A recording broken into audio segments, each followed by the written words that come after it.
Welcome to our YouTube channel learn with Nihal. दोस्तों, आज हम क्लास 10th की सप्लीमेंट्री रीडर का लेसन 8 भोली, जो कि इस कहानी की मुख्य कैरेक्टर है, मुख्य जो कहानी का पात्र यही है, इसी के इर्द गिर्द पूरी कहानी घूमी है। तो इसका all in one long answer या हम कहें मास्टर आंसर देखने वाले हैं। इससे अगर कुछ भी आपसे लॉन्ग आंसर के रूप में पूछ लिया जाता है तो आपको इसी को लिख के आना है, आपको पूरे नंबर मिलेंगे, इस बात की गारंटी है। तो भोली was the 4th daughter of Ramlal. तो भोली रामलाल की चौथी यानी कि चौथे नंबर की पुत्री है। She was little slow from childhood. बचपन से थोड़ी सी स्लो थी। स्लो का मतलब बहुत ही सुस्त टाइप की लड़की थी। She had fallen off the cot. ये खाट से गिर गई। कॉट मतलब खाट से गिर गई। When she was 10 months old. जब वो केवल 10 माह की थी। She had suffered from small pox. और इसको जो बीमारी हुई, स्मॉल पॉक्स जो माता जिसको बोलते हैं, उसकी बीमारी हुई। वाई विच, जिससे there are pox marks on her entire body. और इसको माता हो गई थी यानी कि चिकन पॉक्स हो गया, तो उसके कारण इसकी जो पूरे शरीर पर जो उसके दाग हो गए थे माता के। ठीक है, मतलब माता बोलते हैं उस बीमारी को, हमारे यहाँ लोकल रीजनल लैंग्वेज, आपके यहाँ क्या बोलते हैं पता नहीं है, आप देख लेना। लेकिन स्मॉल पॉक्स इंग्लिश इसका नाम है, इंग्लिश में नाम। ठीक है। She learned speaking at age of 5 years। ये 5 साल की उम्र में बोलना सीखी।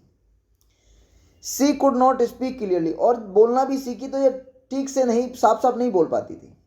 Ramlal was worried about her marriage. Ramlal यानी कि जो उसके पिता हैं, इनको चिंता थी इसकी शादी की। सी सेंट हर स्कूल। उन्होंने उसको स्कूल भेजा। टीचर सपोर्टेड भोली अलॉट। टीचर ने भोली को बहुत सपोर्ट किया। बिकॉज ऑफ सपोर्ट के कारण भोली बिकम एजुकेटेड एंड इंडिपेंडेंट। तो टीचर के जो सपोर्ट के कारण भोली जो है पढ़ लिख गई और जो है आत्मनिर्भर बन गई। Due to insult of her father. अपने पिताजी के अपमान के कारण she denied marry with Vishambar Nath. और भोली ने विशंबर नाथ से शादी करने से मना कर दिया। देखिए, विशंबर नाथ एक पहले से उसकी शादी हो रखी थी और एक बुढ़ा व्यक्ति था, मतलब सेठ टाइप का था, धनी। तो वो उसने जो है भोली से शादी कर ली। तो वो अब पहले तो शादी की कहने लगा, लेकिन जैसे ही उसने उसका घूंघट उठाया, वेल को लिफ्ट अप किया, तो उसके जो मार्क्स थे उसके चिकन पॉक्स के वो देखे, तो वो बोला कि भाई मुझे तो पैसा चाहिए। तो उसके पिताजी की इंसल्ट सी हुई, तो उसने उससे मना कर दिया कि मुझे जाओ, शादी नहीं करनी है। Her name was Sulekha. लेकिन उसको भोली कहा गया पूरे कहानी में, पूरे पाठ में, लेकिन उसका जो असली नाम था वो था सुलेखा। तो दोस्तों, यहाँ मैंने इसकी हिंदी भी आपको दी है। हिंदी आपको एग्जाम में नहीं लिख के आनी है, ये जस्ट आपको समझाने के लिए है। तो भोली रामलाल की चौथी पुत्री थी। वह बचपन से पढ़ने लिखने में स्लो थी। स्लो मतलब थोड़ी सुस्त थी।